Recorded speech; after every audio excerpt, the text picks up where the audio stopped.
Number 16, Amy Ahomiro. Number 7, Yung sa pagbabalik ni Ruby De Leon dito, it looks like earlier. Come on, this early, pawis na si Bea, no? Really now has to work very hard against the very tall front line of NU. Here's Jorel Singh. Nice block by Amy Ahomiro.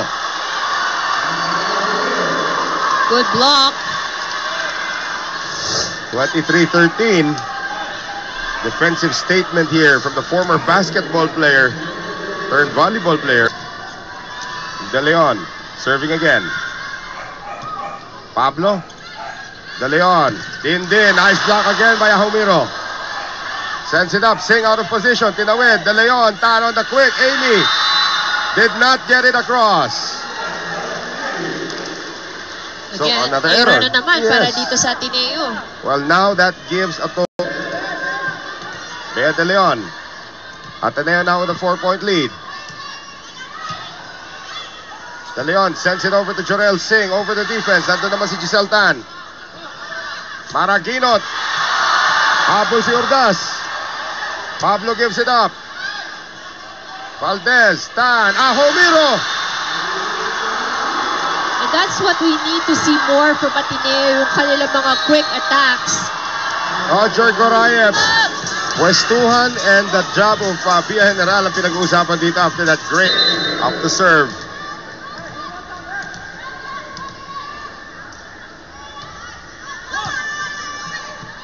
Ruby De Leon sending it to Jorel Singh. Bea De Leon gets to that one. Maraginot. Oh, Ahomiro had the right idea but missed. The lead is down to 2. That one set apiece.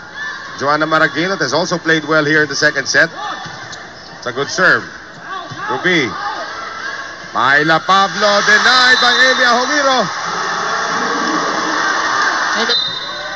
Bea De Leon to serve.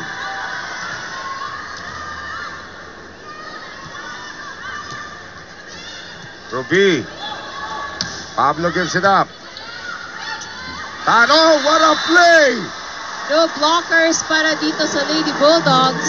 It looked like Giselle Tan was in trouble, but sends it over to Ahomiro, and this in basketball is a tip-in.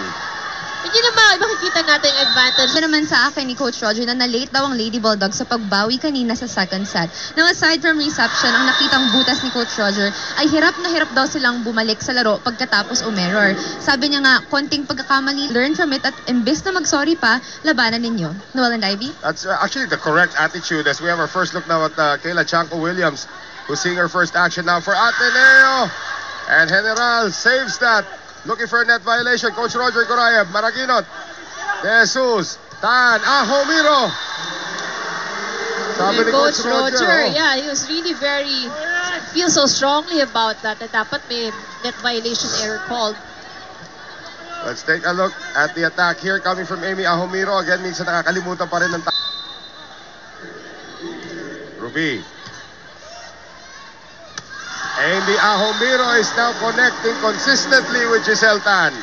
And again, the wonders that you can do if you have a very good first ball. Great execution.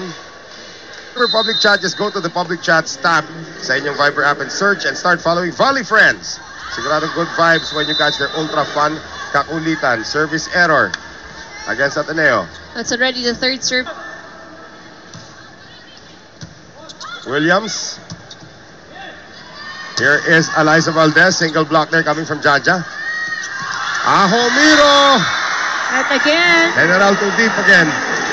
yun na naman yung down the line. Pero madaya talaga ang babae eh. Bakit? Oh, they look longer So, yung official height is wrong sometimes. sometimes. Urdas. Free ball. Tan. Kayla. De Leon, habol, pero Jaja puts it away. Ahomiro! Ateneo now up by 2, but you can sense that NU is not yet done. We'll be right back. Noel, Kailan ka dalawa. ba? Dalawa? Ako, 6 na yata. Oy, leading pa rin si Sebon sa Casino rin, ha? Eh, sabi mo nga, it's for the fans. Yan. Oh, ball sila live para dito sa NU free ball. Here's Ahumiro. And Ahumiro gets it back and it cannot be stopped by Jarrell Singh. Ahumiro, good serve. Ateneo has claimed the lead. Timeout, Roger Gorayev. Lamang muna. The Ateneo de Manila University Lady Eagles sweep the quarterfinals and are now officially the number 1 seed in the semifinals.